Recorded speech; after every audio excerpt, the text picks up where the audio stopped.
I am a very messy person, but mess distracts me. And that's not always the best blend.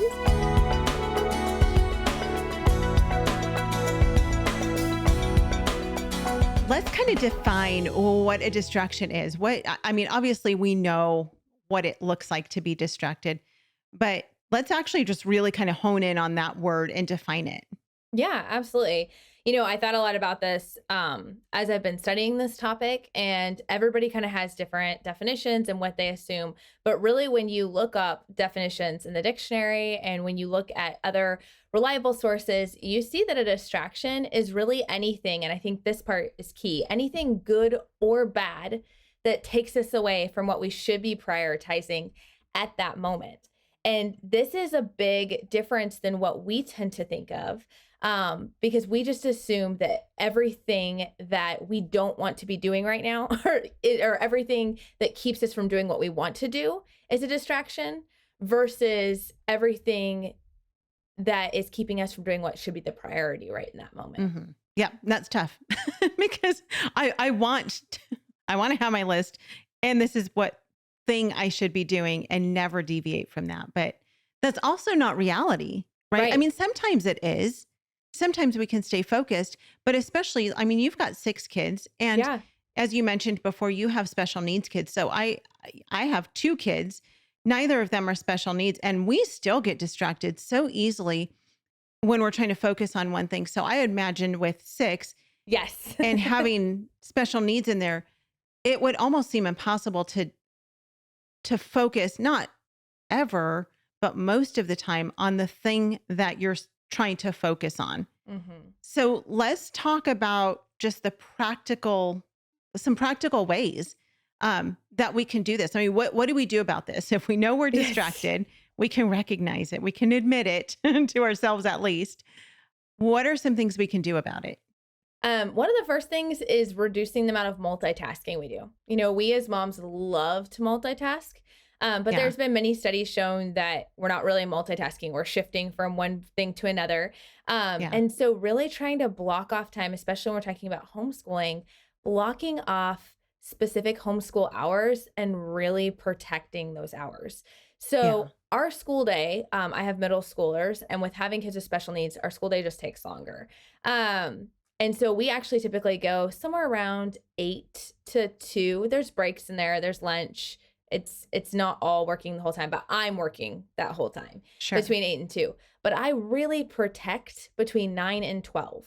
And that is my safety hours. And for that, I really try to not do scheduling any doctor's appointments or therapies. I try not to have any play dates or, field trips we might do. That's an exception to the rule. But in general, we try to protect that 9 to 12.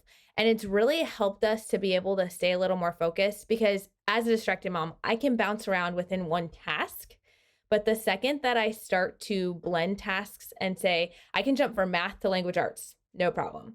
Mm-hmm. But jumping from math to laundry, then all of a sudden I get on what my husband affectionately calls, if you give a mouse a cookie days, where I start everything and I finish nothing. Yeah. And so I'm like, oh, we're doing math. Oh, we need to do laundry, but I forgot to switch that laundry. I'll go upstairs and get more. And then I'm like, oh, I should make my bed. And then I need to call somebody about something. And it just becomes this whole thing. So if we can kind of keep like-minded tasks together and give our attention to that, and then give our attention afterwards to those things, maybe errands or phone calls, contacting people, and just grouping as many like tasks together is a huge, huge help when it comes to reducing distractions. Yeah. So when you're talking about, staying on those like-minded tasks, how do you do that with 6 kids? Because you've got all of them different. You've got a pretty big range of ages with your kids and abilities. So how do you focus on that 9 to 12 time frame? Yes. Where you try to really stay focused on them. What does that look like in your home? Well, part of it is I've had to learn what works for me and my personality. So something that's very distracting to me is environmental clutter. I am a very messy person, but mess distracts me.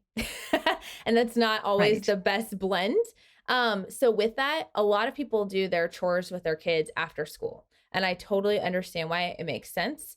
But for us, I have to start the day out with a picked up house. It does not need to be like super clean, but it needs to just be picked up.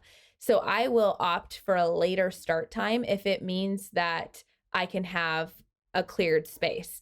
And so I feel like that's one of the big things is knowing and starting to track the distractions that you're coming across. Because if you find yourself constantly cleaning during school hours, is it maybe that these things are really bothering you? And having designated times. So sometimes work will become a task for me that distracts me. I'm like, oh, I need to send this email. I need to, do this or that. And I find what helps me is to know that there is going to be a designated time for that later. And if I know that between 2 and 4, I'm going to have some work hours, then I can simply jot it on a list and I know I won't forget it.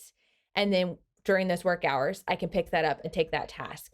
So it's all about prepping the time beforehand and knowing when you're going to be able to do other things. Having that peace of mind really helps. Homeschool Insights is sponsored by CTC Math. If you're looking for a great online math program, visit ctcmath.com and try it for free. For more great homeschool inspiration and resources, listen to the Schoolhouse Rocked podcast every Monday, Wednesday, and Thursday.